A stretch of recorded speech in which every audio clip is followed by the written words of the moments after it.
Assalamualaikum warahmatullahi wabarakatuh. Alhamdulillahi rabbil alamin. Nahmaduhu wa nasta'inuhu wa nastaghfiruh wa natubu ilaih wa na'udzu billahi min syururi anfusina wa min sayyiati a'malina. Man yahdihillahu fala mudhillalah wa man yudlil fala hadiyalah. Wa nusalli wa nusallim ala nabiyil amin wa ala alihi wa sahbihi ajma'in. Rabbi syrah li sadri wa yassir li amri wahlul 'uqdatam min lisani yafqahu qawli. Saudara yang dirahmati Allah, insya-Allah pada kali ini kita masih lagi membicarakan surah Yusuf ayat yang kelima, yang mana Allah Subhanahu wa taala berfirman, a'udzubillahi minasyaitonir rajim, qala ya bunayya la taqsus ru'yaka 'ala ikhwatik fayakidu laka kaida inna syaitana lil insani aduwwum mubin. Sadaqallahul azim.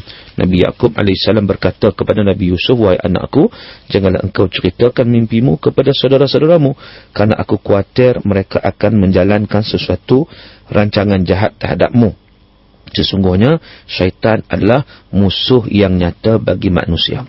Saudara, dalam siri yang lalu kita dah bincang bagaimana perasaan Nabi Yaqub alaihissalam antara gembira dan juga antara bimbang. Gembira kerana bila mana mendengar berita tentang mimpi tersebut, itu menunjukkan betapa Nabi Yusuf alaihissalam merupakan seorang yang diberi berita gembira, mewarisi kenabian. Dan kebimbangan Nabi Yaqub alaihissalam ialah tentang bagaimana tipu daya ataupun perancangan-perancangan yang akan dilakukan oleh saudara-saudara Yusuf untuk menggagalkan ataupun untuk melakukan tindakan-tindakan di luar batas yang sepatutnya. Begitu juga bagaimana pengaruh-pengaruh daripada syaitan. Dan di sini kalau kita lihat bagaimana Nabi Yaqub alaihissalam yang tidak meletakkan perancangan-perancangan itu sebenarnya kepada saudara-saudara Yusuf. Sebaliknya, perancangan-perancangan untuk melakukan kejahatan itu kembali kepada syaitan. Kerana ini menunjukkan betapa syaitan itu, sebagaimana dalam di hujung ayat yang kelima ini, yang mana Allah Ta'ala menyatakan inna syaitan lil insan aduwwum mubin. Syaitan bagi manusia itu musuh yang nyata, yang jelas. Di sini sesuatu perkara yang kita dapat lihat bagaimana apa yang berlaku, iaitu tentang satu tipu daya yang datang kepada saudara-saudara Yusuf itu. Ianya adalah satu amalan daripada syaitan, hasutan syaitan, yang mana syaitan itu memang mereka itu berusaha untuk melakukan suatu permusuhan yang di kalangan manusia itu sendiri.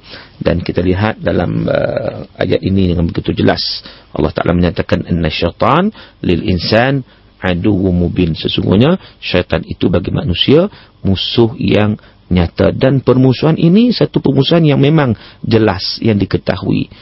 Kerana apabila iblis dibuang daripada syurga, ditolak, maka pada ketika itu ia berbeza dengan Nabi Adam.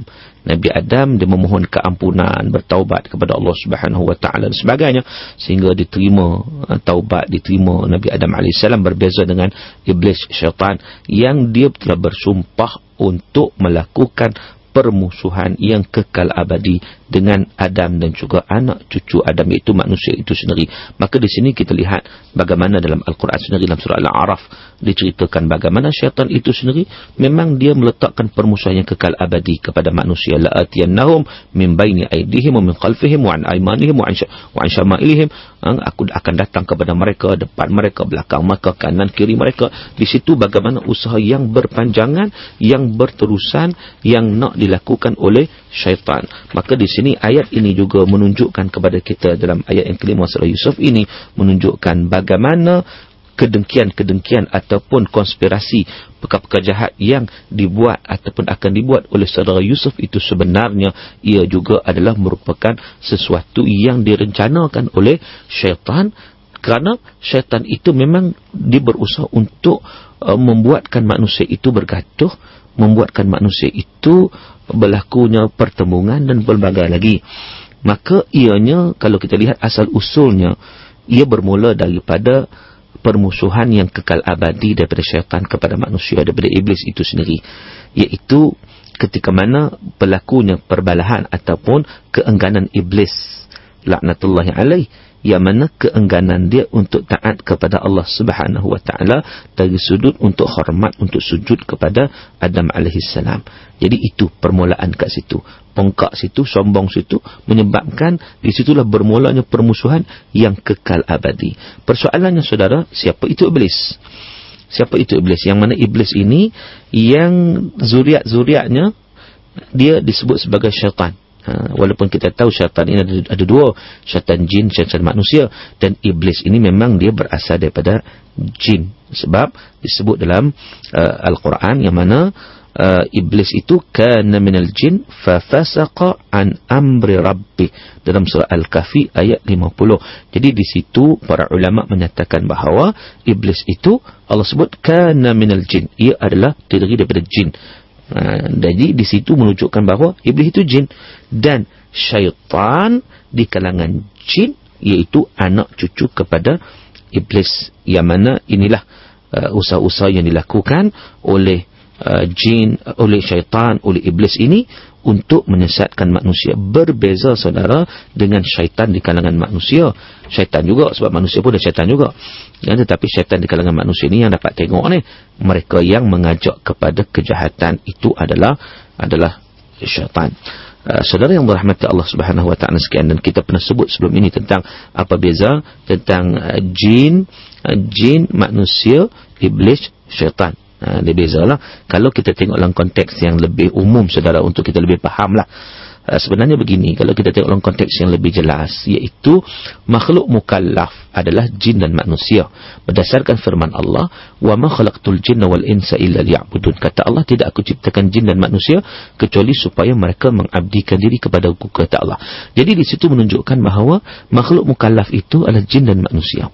Dan jin pula ada jenis-jenis dia, ada Islam, ada kafir, ada munafik, ada fasik, macam juga manusia, ada Islam, ada kafir, ada munafik, ada fasik dan sebagainya.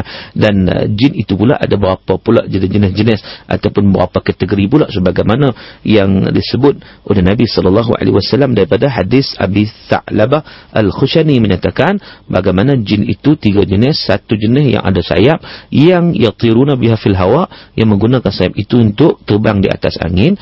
Dan satu jenis itu yang terdiri daripada hayat wa kilab, daripada ular, menjadi ular, dan juga daripada anjing-anjing. Dan satu golongan lagi yang berpindah randah dari satu tempat satu tempat, yang mana jin itu, mereka itu boleh menyerupai objek-objek tertentu seumpama manusia, haiwan, kalajengking, ular, kan, dia boleh menyerupai burung, boleh menyerupai unta dan pelbagai lagi. Itu yang disebut sebagai jin. Jadi jin ni dia ada kategori-kategori dia, dan dia pun macam manusia juga, Islam, ada yang tak Islam sebagainya. Manakala syaitan saudara, syaitan ni kalau kita lihat dalam Al-Quran banyak juga disebut tentang kalimah perkataan syaitan. Ada lebih kurang 68 tempat perkataan syaitan itu disebut dalam Al-Quran. Ada 68 tempat dalam Al-Quran. Dan perkataan syayatin dengan perkataan jamak syayatin itu ada 17 tempat dalam Al-Quran. Manakala dekat dalam perkataan syaitanan ada 2 tempat, dan perkataan syayatinihim ada 1 tempat. Jadi itu perkataan-perkataan syaitan dalam Al-Quran. Manakala perkataan jin pula disebut sebanyak 22 tempat di dalam Al-Quran. Dan di sini sebenarnya menunjukkan kepada kita betapa Al-Quran mengambil berat tentang hakikat syaitan itu dengan disebut begitu banyak sekali dalam Al-Quran, nak menyatakan tentang bagaimana peranan mereka, permusuhan mereka kepada manusia itu merupakan satu permusuhan yang kekal abadi sebenarnya, terutama syaitan di kalangan jin, iaitu anak cucu iblis. Saya sebut tadi bahawa saudara, syaitan di kalangan jin itu adalah daripada iblis, dan syaitan juga digelar ataupun disebut kepada manusia. Tapi syaitan manusia ini maknanya golongan-golongan yang nak menjauhkan manusia itu daripada jalan Allah Subhanahu wa taala, itu disebut sebagai syaitan daripada manusia. Saudara yang dirahmati Allah taala sekalian, kita tahu bagaimana kisah permusuhan abadi antara syaitan dan juga manusia kerana kebongkakan yang berlaku daripada golongan pada iblis. Iblis itulah sendiri yang bongkak, yang sombong, yang tidak mau menerima atau mau tunduk kepada sesuatu yang dia rasakan lebih rendah daripada dia, kerana dia menyatakan dia lebih baik. Qala ana khairum minhu khalaqtani min nar wa khalaqtahu min tin, sebagaimana dirakamkan oleh Allah Subhanahu wa taala surah Sad ayat 76. Dia berkata bahawa aku lebih baik daripadanya, kerana dia kata dia diciptakan daripada api, dan sedangkan Nabi Adam AS diciptakan daripada tanah. Maka di situlah bermulanya sesuatu, kita kata, permusuhan yang berlaku kerana kesombongan dan ketakaburan yang berlaku. Saudara yang dirahmati Allah Ta'ala sekalian, cumanya kalau kita lihat bagaimana permusuhan, beza permusuhan syaitan kepada manusia, syaitan di kalangan jin ini kepada manusia, dan juga permusuhan manusia dengan manusia. Manusia juga bermusuh dengan manusia, syaitan juga bermusuh dengan manusia. Apa bezanya? Apa bezanya? Dia ada perbezaan dia.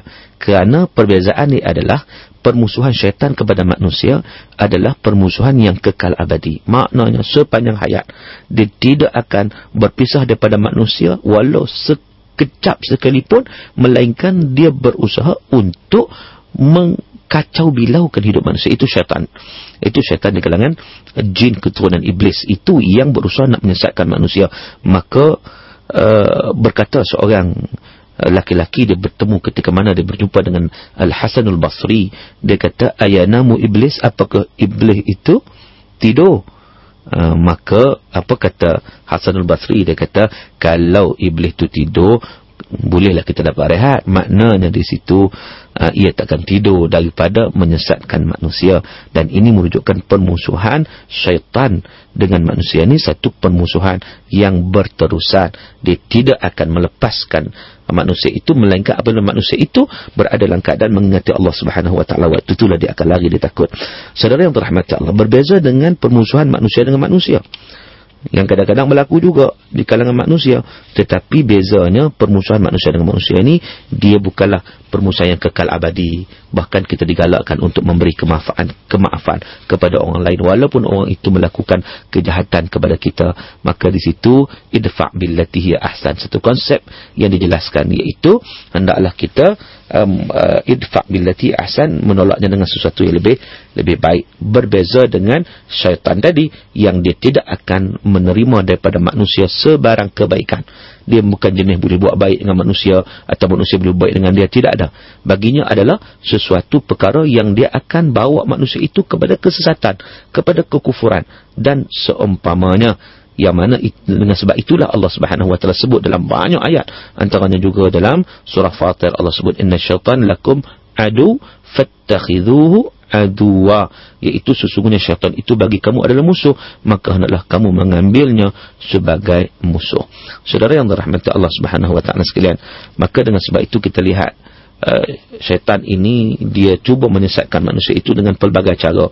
Dan yang paling tingginya, sebagaimana disebut oleh Ibn Qayyim, dia kata bahawa dia akan berusaha untuk menjadikan manusia itu kufur dan syirik kepada Allah Subhanahu wa taala dan melawan ataupun menolak Rasulullah sallallahu alaihi wasallam.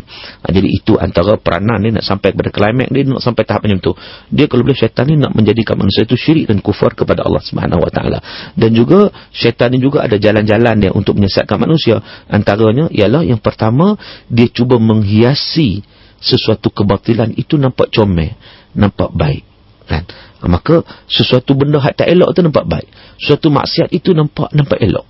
Itu dia cuba menghiasi kebatilan dengan sesuatu yang enak, yang indah. Sebab itu ada orang dia ambil yang haram, dia tinggal yang halal. Yang halal dah, yang halal tak sedap, yang haram lagi sedap. Begitu dihiasi oleh syaitan. Yang keduanya, dia menamakan sesuatu maksiat itu dengan nama-nama yang enak, nama-nama yang sedap, nama-nama yang elok. So tak ada masalah, namanya okey. Dan dia menamakan sesuatu ketaatan itu dengan nama-nama yang menjauhkan orang daripadanya. Kalau yang Islam tu semua nampak jumud, nampak tak elok, itu yang Islamnya. Dan dia juga antara jalan-jalan yang boleh syaitan ini juga ialah dia membawa kesesatan secara berperingkat-peringkat. Itu dia bawa sikit-sikit dan dia cuba menolak jalan-jalan kebenaran. Dan juga dia juga syaitan di kalangan jin ini, dia juga akan meminta pertolongan daripada syaitan manusia. untuk sama-sama memerangi ataupun menyesatkan manusia. Jadi saudara yang dirahmati Allah Subhanahu wa taala sekalian, ada banyak lagi perbincangan kita tentang perkara-perkara yang berkaitan dengan syaitan ini, tetapi apa yang pentingnya daripada ayat ini nak menceritakan kepada kita bahawa syaitan ini satu musuh yang nyata dan memang dia berusaha untuk menyesatkan manusia. Maka dengan sebab itu hendaklah berhati-hati supaya kita tidak tergolong dalam kalangan yang terpengaruh ataupun terpedaya dengan tipu daya syaitan yang akan menghancurkan kehidupan kita. Wallahu a'lam. Wassalamualaikum warahmatullahi wabarakatuh.